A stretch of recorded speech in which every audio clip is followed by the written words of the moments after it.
C'est ça. Bonjour à tous et bienvenue à cette nouvelle conférence de la Maison de l'Expatriation qui aujourd'hui va porter sur la fiscalité aux États-Unis. Nous accueillons Jean-Philippe Sora pour nous parler de ce sujet si complexe mais vraiment important à ne pas oublier. Quelques mots sur la Maison de l'Expatriation avant de commencer. Nous sommes ouverts bien sûr jusqu'au 2 juillet. Vous pouvez encore prendre rendez-vous. Il nous reste plein de créneaux de 30 minutes pour poser vos questions sur votre futur projet d'expatriation, sur tout ce qu'il y a à savoir, à ne pas oublier avant de partir ou même avant de revenir. Donc n'hésitez pas sur le site de Maison de l'Expatriation. Et je passe la parole maintenant à Jean-Philippe. Merci. Bonjour à tous. Aujourd'hui, on va parler d'un sujet qui n'est pas très drôle, mais qui est quand même très, très important, surtout aux États-Unis, comme vous allez le voir. C'est la fiscalité américaine pour les personnes expatriées. Parce que vous allez le voir, vous allez avoir des...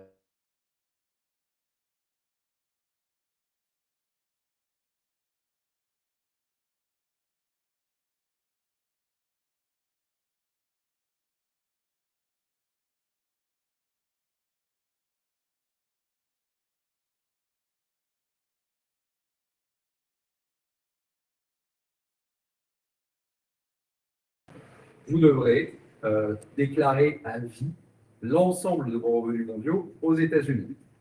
Le deuxième, si vous êtes green card, détenteur de green card, c'est la même chose.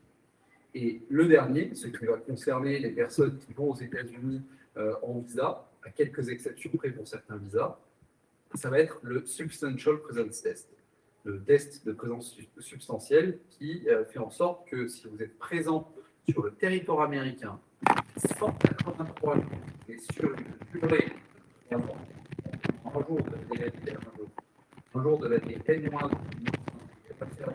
et un jour de l'année N-2 égale 1/6 de jour, quand on fait la somme de tout ça, si vous dépassez 183 jours et que dans l'année en cours, vous êtes resté 31 jours aux États-Unis, à ce moment-là, vous êtes considéré comme résident fiscaux américain et êtes soumis aux obligations de tous les résidents fiscaux américains.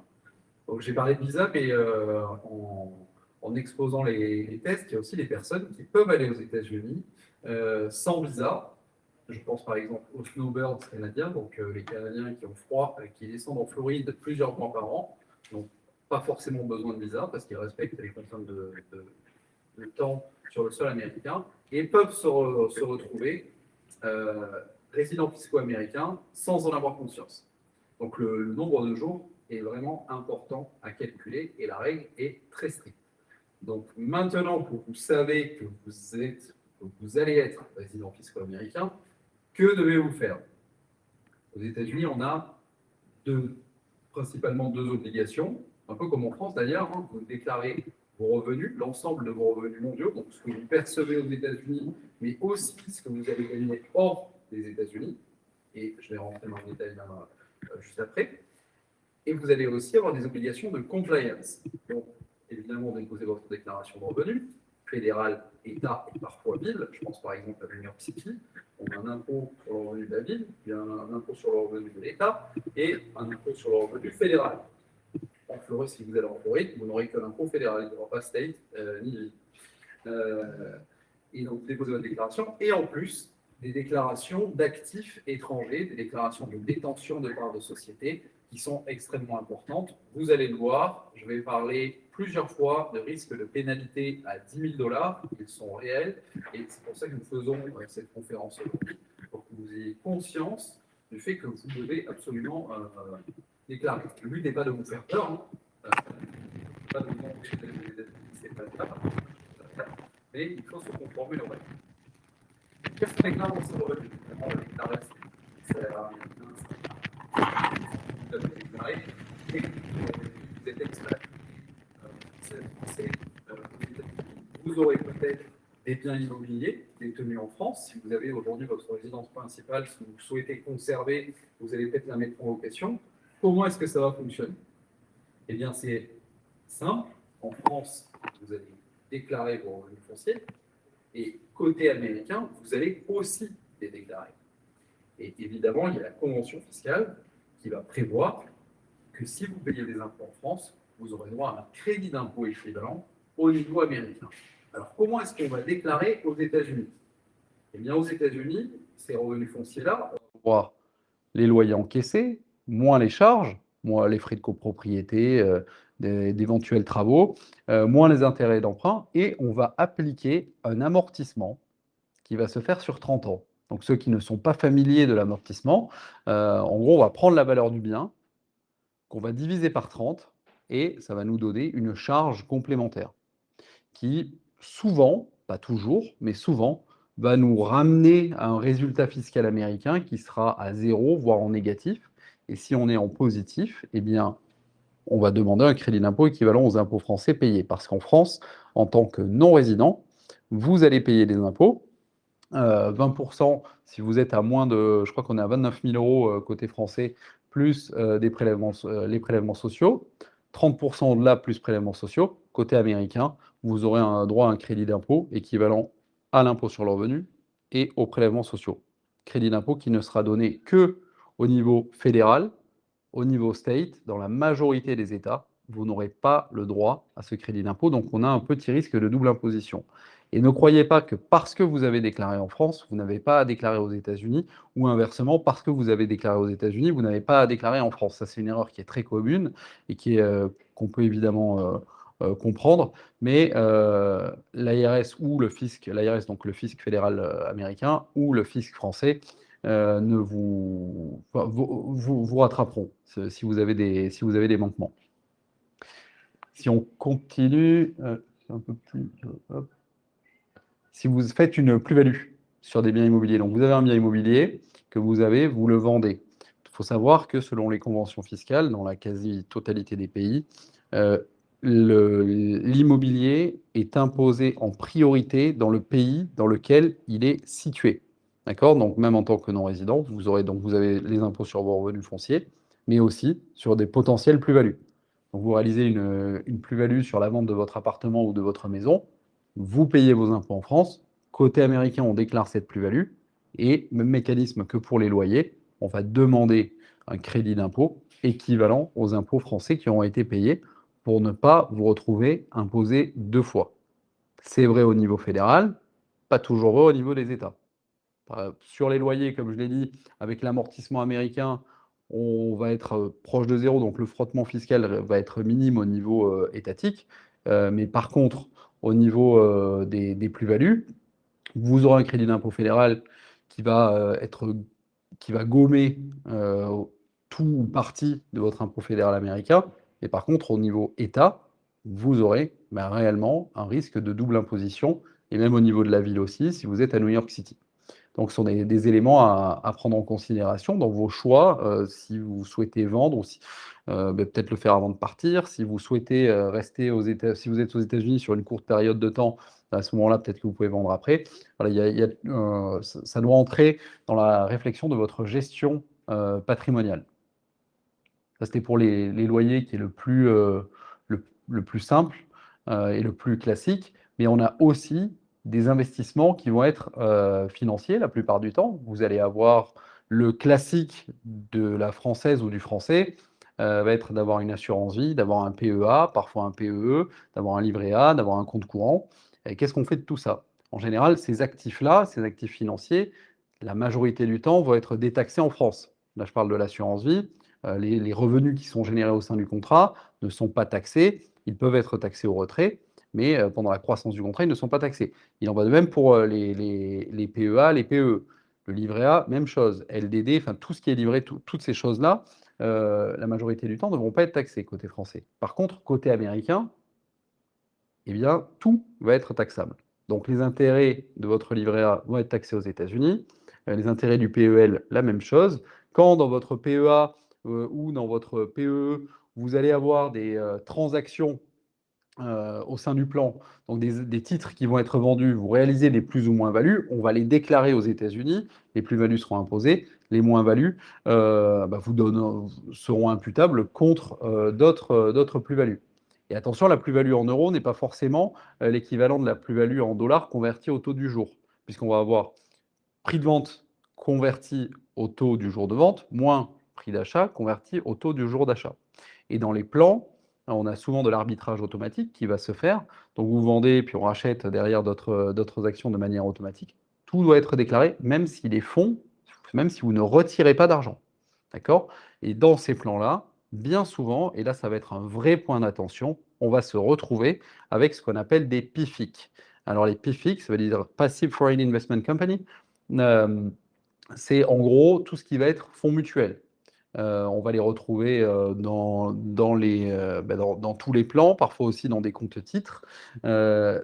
C'est taxé de manière excessivement punitive aux États-Unis. Comment ça fonctionne? C'est simple. On les déclare évidemment, on déclare leur détention et vous allez avoir plusieurs options.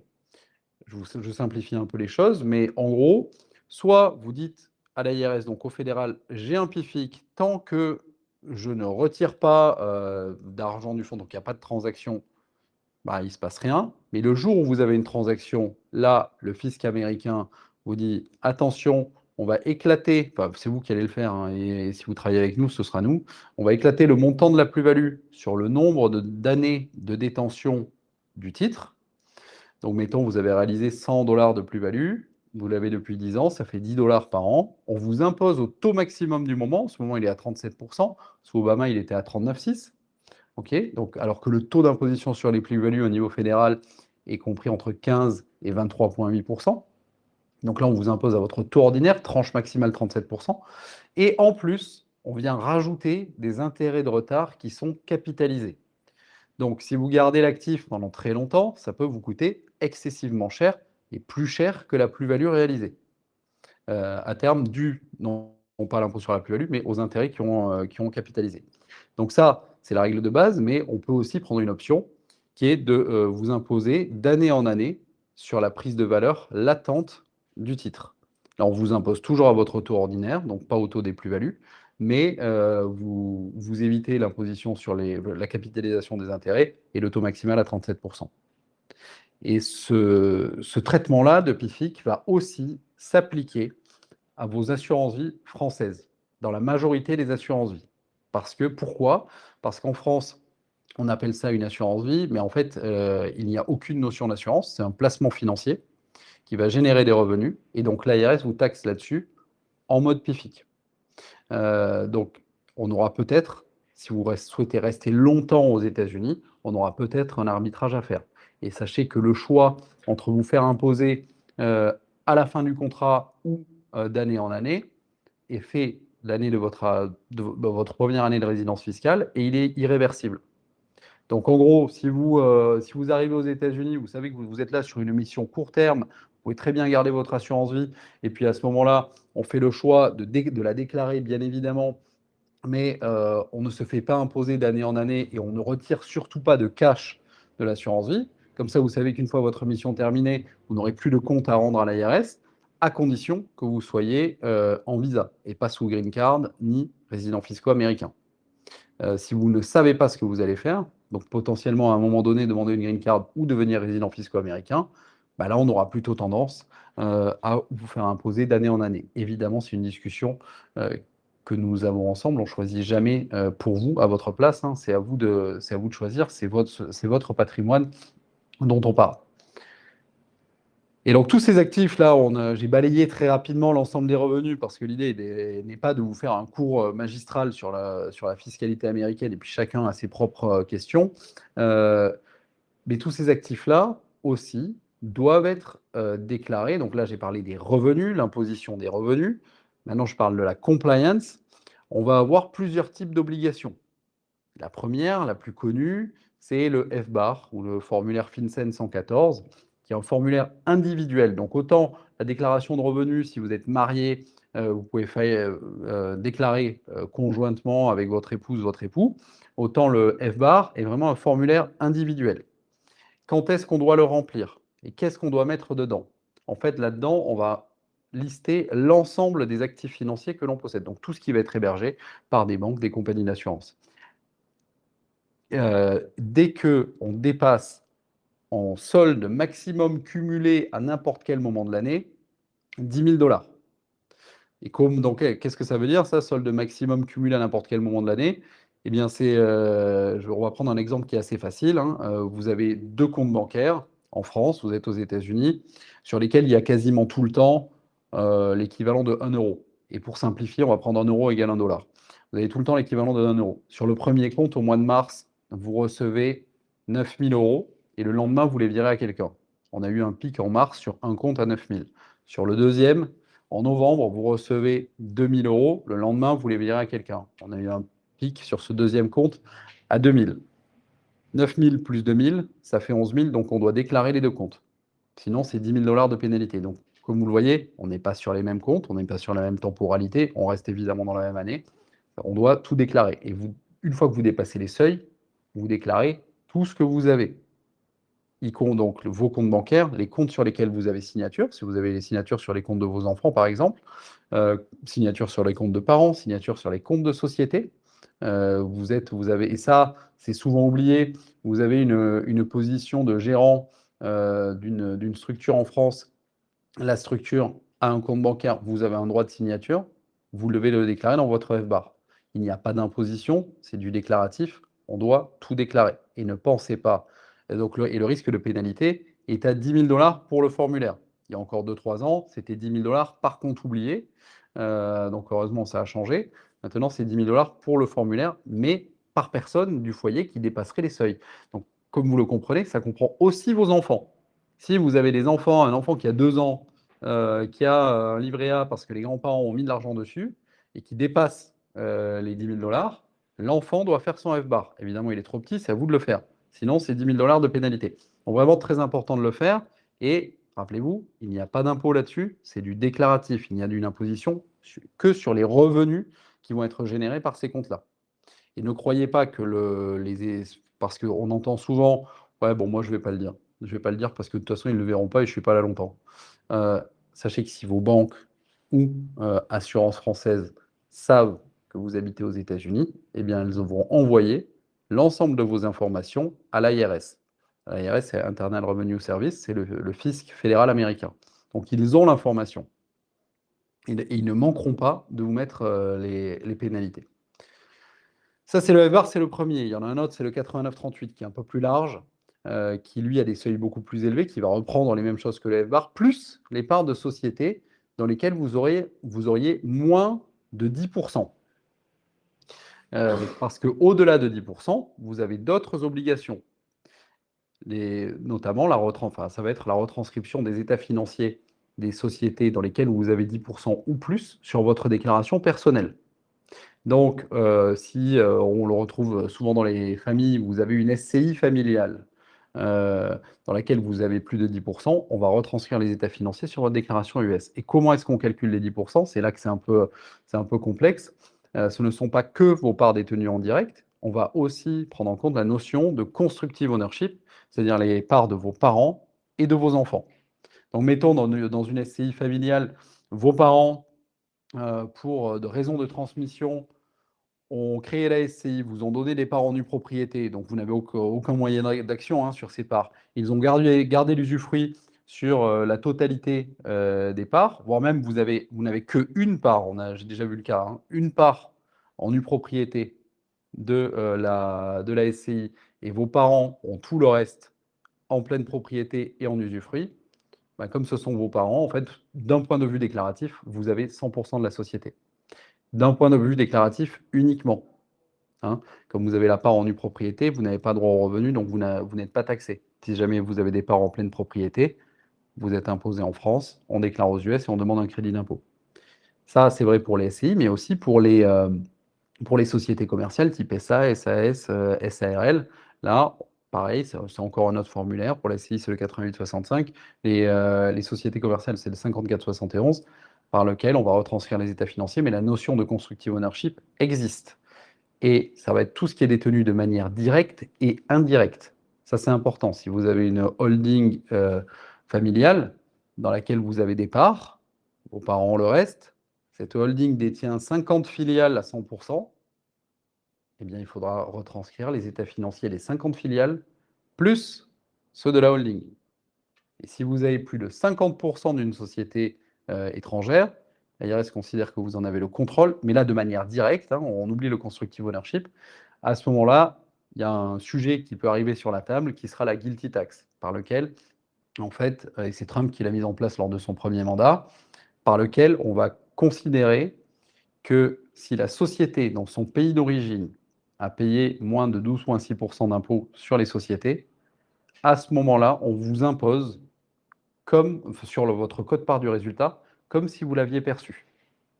Donc évidemment, il y a des choses à mettre en place pour la limiter ou la faire sauter, mais ça s'appréhende l'année en général avant le départ ou sinon dans le courant de l'année d'arrivée. Donc si vous êtes dans ces situations-là, vraiment écrivez-nous. Je pense que le petit journal va transmettre mes coordonnées parce que c'est important. La compliance, on l'a fait. Et donc je crois qu'on a fait le tour. C'était un peu dense, mais je ne sais pas s'il y a des questions. Beaucoup de questions. Ouais, j'imagine bien, parce que là, je vais vous donner beaucoup d'informations et c'était assez dense. Donc, ouais. Alors, je vais poser la première question. Si on conserve les ETF et les fonds dans le PEA ou dans l'assurance vie sans vendre ou retirer les fonds, est-ce qu'on n'est pas imposé du coup? C'est une question de. Alors, c'est une très bonne question.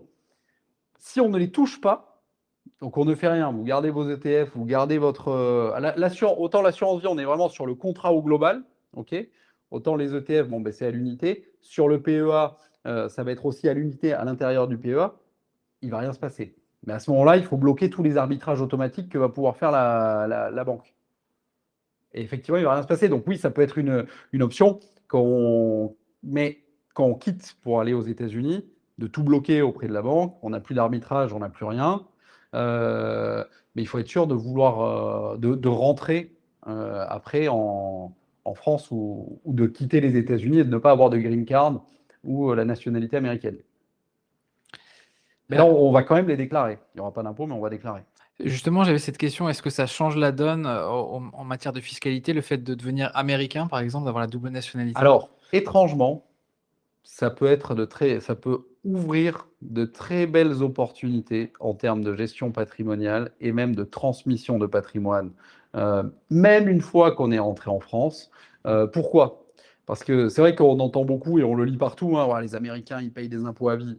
C'est vrai, mais c'est faux. C'est vrai si vous allez dans des pays à fiscalité privilégiée, notamment Hong Kong, Dubaï, des pays comme ça, à ce moment-là, ou des villes comme ça plutôt, à ce moment-là, comme vous payez très peu d'impôts sur le revenu, côté américain, les taux sont plus élevés, donc vous paierez des impôts aux États-Unis.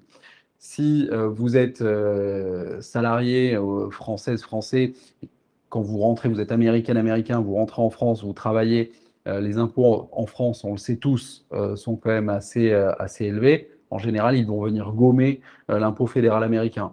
Sauf sur certains types d'actifs, sur certains types de ventes, notamment en France, on a l'abattement pour durée de détention en termes immobiliers. Donc, vous avez un bien immobilier, au bout de 30 ans, vous ne payez pas d'impôt ni de prélèvements sociaux sur la plus-value.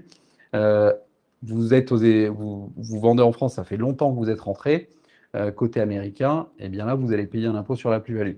Ça, c'est le petit point. Mais où est-ce qu'on va avoir des opportunités patrimoniales? C'est que pendant votre durée de vie aux États-Unis, sachez que vos plans retraite, par exemple votre 401k, donc ça, c'est les plans retraite particuliers, d'accord, qui sont offerts par les entreprises. Donc le salarié cotise, l'entreprise cotise, c'est détaxé et vous n'êtes taxé qu'à la sortie, donc quand vous retirez pour la retraite.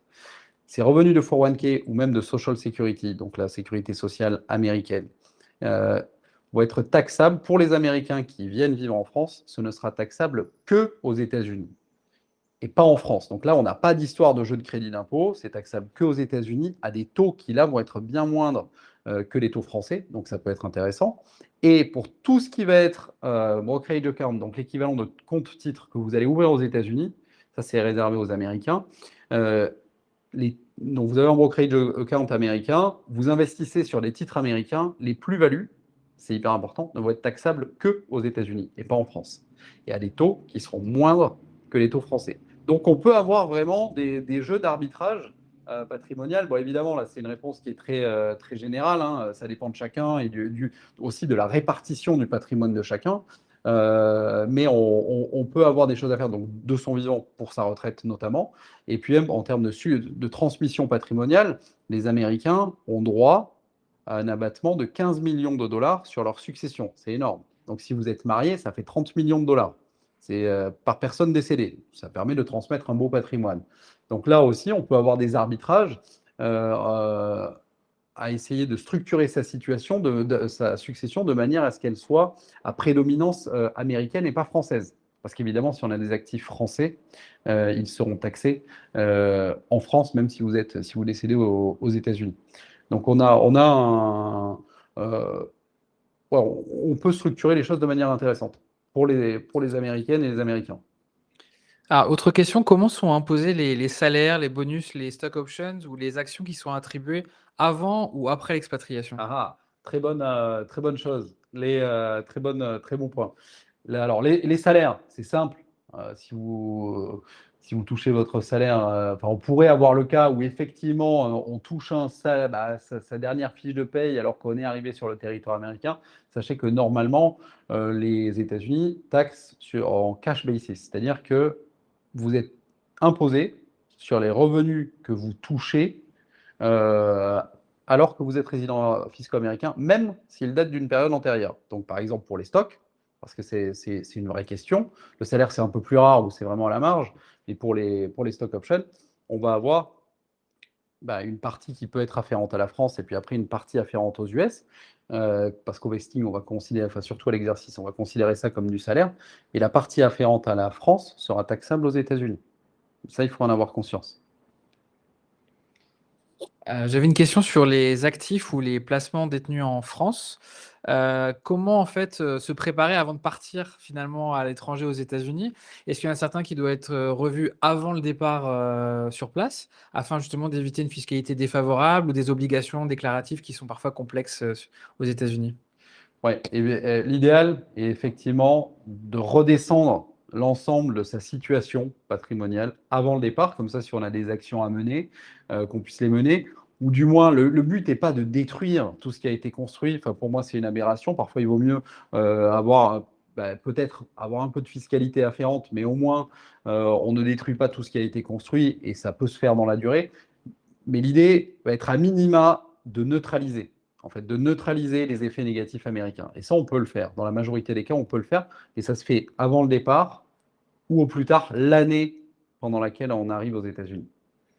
Question justement, est-ce que par rapport à votre accompagnement, c'est mieux finalement de venir vous voir avant même de partir aux États-Unis? Souvent, c'est l'idéal. Ouais. Ça va être l'idéal. Ouais. J'avais une question sur le taux d'imposition des actions aux États-Unis. Comment ça se passe? Alors, tout dépend. Si on est sur des stock options, donc stock option, en fait, on a 4 événements fiscaux dans la vie enfin 4 événements, et fiscalement, non, il n'y en a que 2. Dans la vie d'une SOC, on a le grant, c'est le moment auquel on vous dit, bon, voilà, tu auras un droit futur d'avoir des actions qui rentrent dans ton patrimoine. Donc ça, c'est le grant. On a le vesting, c'est le moment où vous avez le droit de faire entrer ces actions-là dans votre patrimoine. On a l'exercice. L'exercice, ça, c'est un événement fiscal. Parce que l'exercice, c'est là que vous dites, OK, je prends l'action, maintenant elle m'appartient.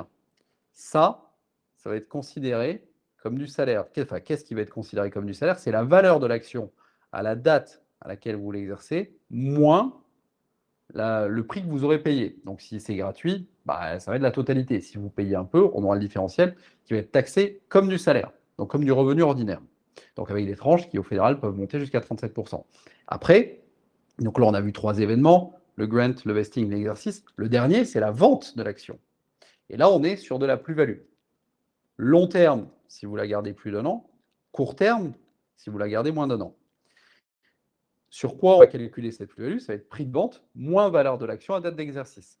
Et là, si vous êtes sur du court terme, c'est au même taux que les salaires. Si vous êtes sur du long terme, on va être, je parle toujours du fédéral parce que je ne sais pas dans quels états vous allez aller, on va être sur 15 à 23,8%. Si vous cherchez sur Internet, vous verrez que les long-term capital gains, parce que c'est comme ça que ça s'appelle, sont taxés entre 15 et 20%.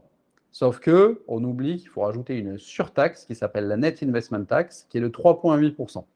Voilà. Et quand est-ce qu'on passe de 15 à 20? En fait, les vraies tranches, c'est 15 18,8, 23,8. C'est en gros quand on passe à 18,8 quand on a un revenu global incluant la plus-value, donc salaire et plus-value, qui va être supérieur. Alors ça évolue tous les ans. Le dernier que j'ai en tête, on est à 250 000 $, mais c'est dans ces eaux-là.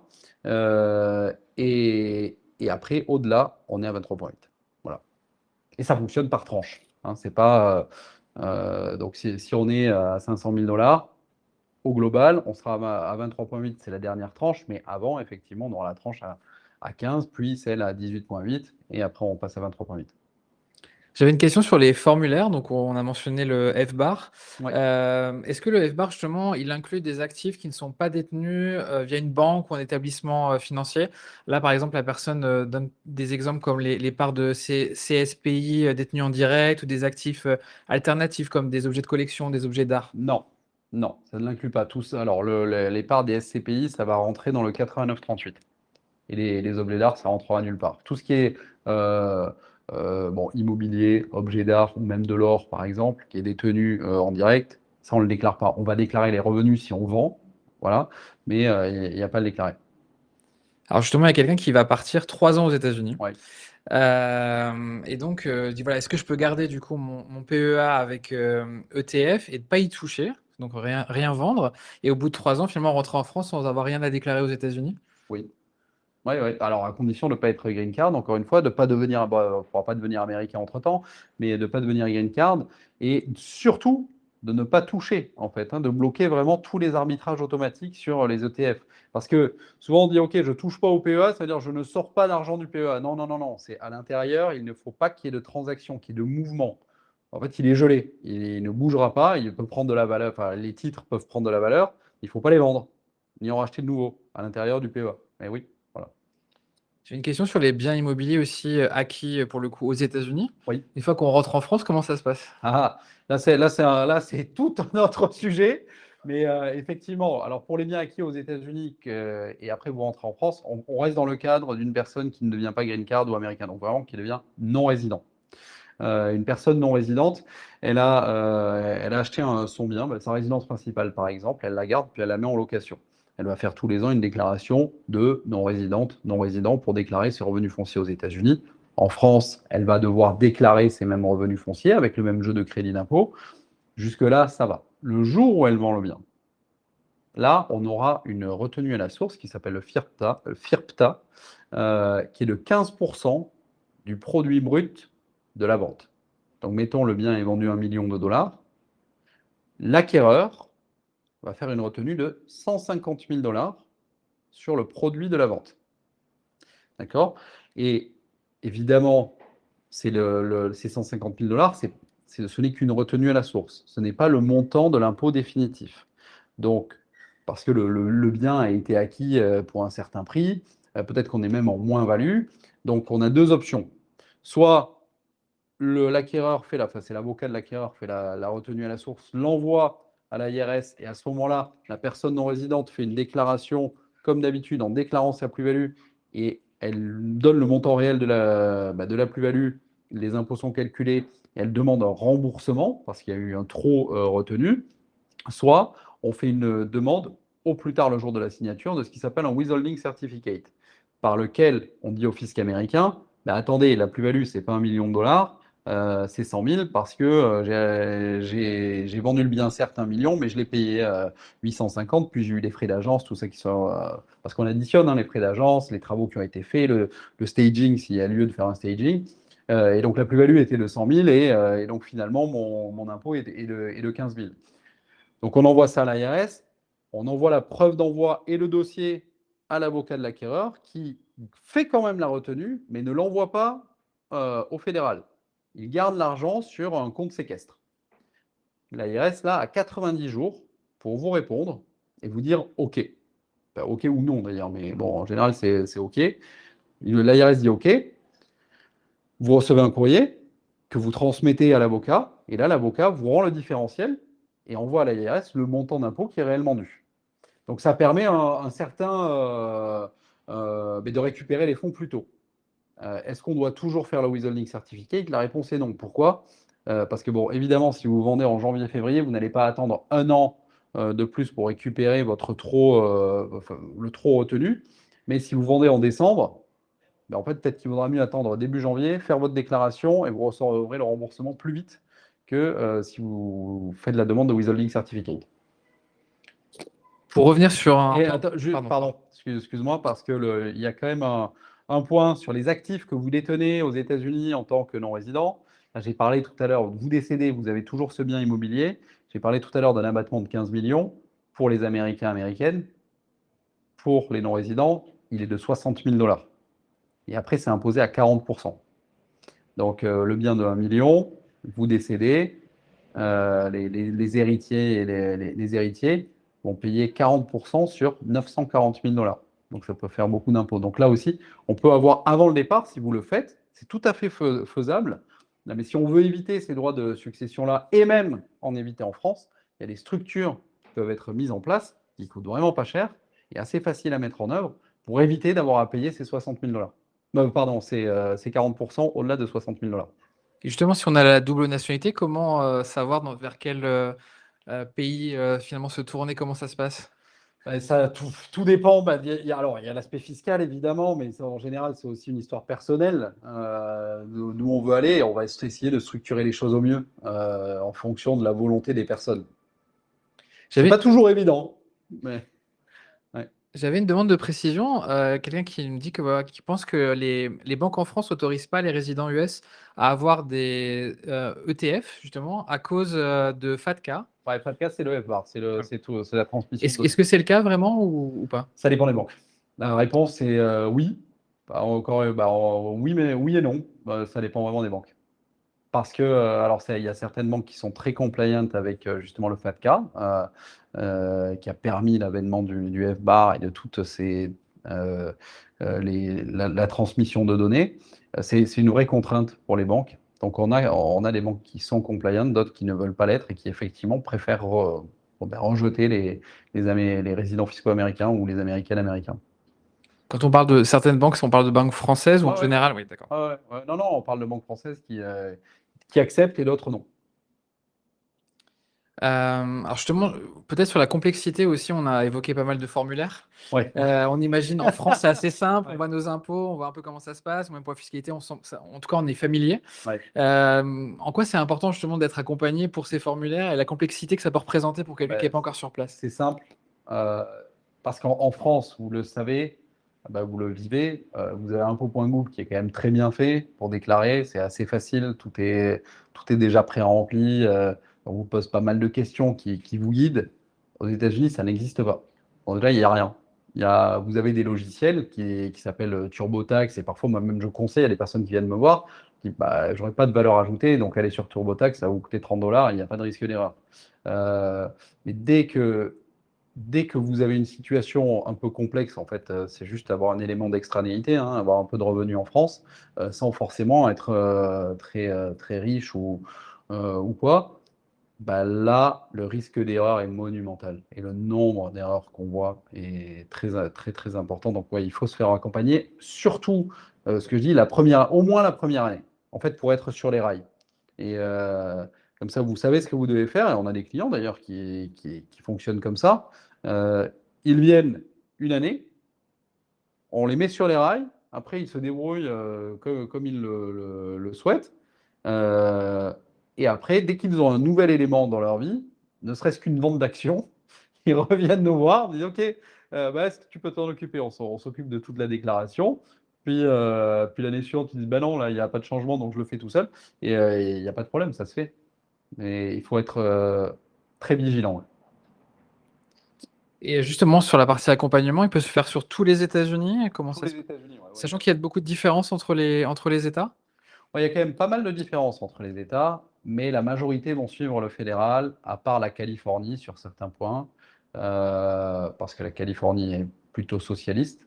Mais non, on s'occupe de tous les États. On a des clients qui sont vraiment dans tous les États, puis nous avons des bureaux un peu partout aux États-Unis. On est New York, Boston, Washington, Chicago, Houston, Miami, Los Angeles, San Francisco, Palo Alto. Donc on arrive à couvrir vraiment tout le. Ouais.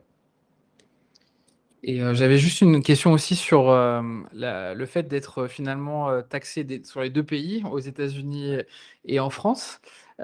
Justement, bah, comment ça se passe du côté français quand on est aux États-Unis? C'est-à-dire, Comment justement, alors c'est une personne qui pose cette question de savoir effectivement, je vis aux États-Unis, je travaille aux États-Unis, est-ce que je vais toujours quand même payer des ah impôts en non, France? alors non, non, non, non, non, non, non, non.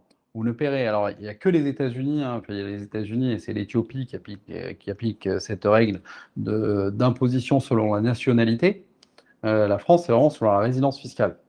Donc, vous êtes française, français en France, résident fiscaux français, vous allez payer des impôts en France sur vos revenus mondiaux, moyennant des crédits d'impôt.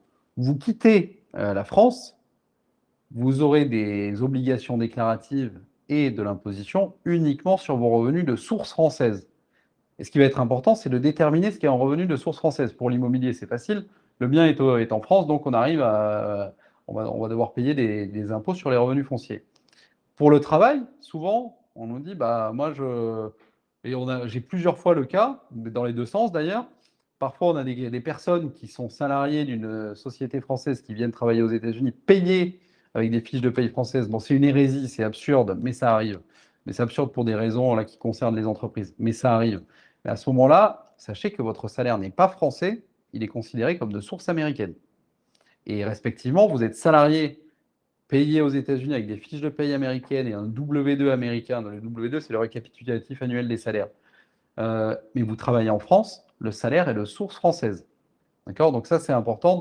Pour chaque type de revenu, il va falloir déterminer la source euh, du revenu. Et donc, vous paierez des impôts en France, en tant que non-résident, uniquement si vous avez des revenus de source française. Est-ce qu'on peut juste rappeler la différence du calendrier fiscal aussi entre les Ouais. États-Unis et la France? Alors, pour les particuliers, échéance pour les résidents fiscaux américains, donc américains, américaines, green card et résidents fiscaux. On a une échéance qui est au 15 avril, pour laquelle on doit déclarer la totalité des choses. Si, et là c'est une souplesse américaine qui est assez intéressante, si on n'a pas toutes les informations pour déclarer, dû justement au fait que les échéances étrangères peuvent être plus tardives. Le Canada, c'est le 30 avril. En France, bon, ça dépend des départements. Euh, on peut demander ce qui s'appelle une extension, c'est-à-dire qu'on va repousser l'échéance déclarative au 15 octobre. Donc ça nous donne 6 mois de plus. Mais attention, qui dit extension dit on repousse l'échéance déclarative, donc on annule le risque de pénalité de compliance, mais les impôts restent dus le 15 avril. Donc au 15 avril, si on n'a pas toutes les infos, on va essayer de calculer l'impôt au mieux pour le payer, ne pas se retrouver avec des intérêts de retard sur les impôts qui n'ont pas été payés. Donc ça, c'est pour les personnes résidentes fiscales. Pour les non-résidents, l'échéance est au 15 juin. Sauf pour les non-résidents qui ont des salaires américains. Ça reste le 15 avril. Bon, il y a plusieurs, voilà, il y a plusieurs échéances. Et pour les Américains, Américaines qui vivent à l'étranger, qui n'ont plus de salaire américain, l'échéance est aussi au 15 juin, avec, pareil, possibilité d'extension. Et ce qui veut dire qu'il faut que vous vous contactez quand, finalement? Alors, nous, idéalement, c'est avant le début de l'année déclarative, c'est-à-dire que là, par exemple, pour 2026, il faut nous contacter d'ici fin décembre. Alors après, on accepte des clients en gros jusqu'à mi-janvier, mais après, on arrête de prendre des clients pour pouvoir justement organiser la saison fiscale et que les clients soient traités au mieux. Pour avoir le temps, parce que surtout les premières années, quand on arrive, on a beaucoup de questions et il faut pouvoir y répondre de manière adéquate parce que ça reste quand même. Certes, il y a la déclaration, mais là aussi où nous, on va s'amuser, c'est notre métier, on aime ça, c'est pouvoir vous conseiller. Alors, on vous dira jamais où mettre votre argent, c'est pas notre métier. On va dire attention, là, peut-être qu'il faudrait le voir de cette manière parce que ce sera plus intéressant pour vous. Il faut qu'on puisse prendre le temps de le faire. J'ai une dernière question sur les dividendes françaises. Est-ce Oui, qu'elles sont à déclarer aux États-Unis? Est-ce qu'on oui, bénéficie d'un crédit d'impôt? oui. Alors oui, les dividendes français sont bien à déclarer aux États-Unis. Effectivement, parce que, bah, comme je l'ai dit, hein, ça rentre dans les revenus mondiaux. Donc, vous percevez des dividendes français, dépendant de la durée de détention des actions qui vous ont versé les dividendes. Soit on va considérer que c'est du revenu ordinaire, soit on va considérer que ce sont des qualified dividends. Qualified dividends, en fait, bénéficient d'un taux d'imposition qui va être le même que celui des plus-values. Donc là, c'est intéressant. Et quand est-ce qu'on passe de revenu ordinaire à qualified dividends? C'est à partir de 1 an de détention des actions. Donc, si vous avez des actions depuis 1 an qui génèrent des dividendes, vous allez être imposé aux États-Unis entre 15 et 23,8% fédéral. Après vient s'ajouter l'État et on va pouvoir demander un crédit d'impôt équivalent aux impôts français payés. Mais attention, l'impôt français ne sera plus à 30 et quelques pourcents, là, comme il l'est en ce moment quand vous recevez des dividendes, il sera limité uniquement aux prélèvements sociaux. Donc ça, c'est important. Et c'est les prélèvements sociaux contre lesquels on va demander un crédit d'impôt. Merci beaucoup. Est-ce qu'il y a peut-être un conseil que tu penses qu'on n'a pas abordé et qui est important? On a vu pas mal de choses. Mon conseil, c'est pas forcément pour vendre mon activité. Le conseil, c'est vraiment faites-vous accompagner. On voit dans les films que tout le monde a son avocat, l'expert comptable, on le voit moins, mais c'est souvent l'avocat, ou voire plusieurs avocats. C'est vrai, aux États-Unis, on se fait accompagner. Les sujets sont tellement vastes et très différents de ce qu'on peut connaître en France qu'au moins au départ, il faut se faire accompagner. D'ailleurs, moi, personnellement, j'ai avocat d'affaires. J'ai aussi un avocat fiscal quand je veux confronter mes idées. C'est important. Merci beaucoup. Et je rappelle que cette présentation va être envoyée à toutes les personnes qui étaient inscrites et qui n'hésitent pas à vous contacter pour plus d'informations. Et puis prendre rendez-vous également à la Maison de l'Expatriation s'ils le souhaitent pour qu'on puisse les accompagner dans leurs projets. Merci à tous. Merci à vous. Merci.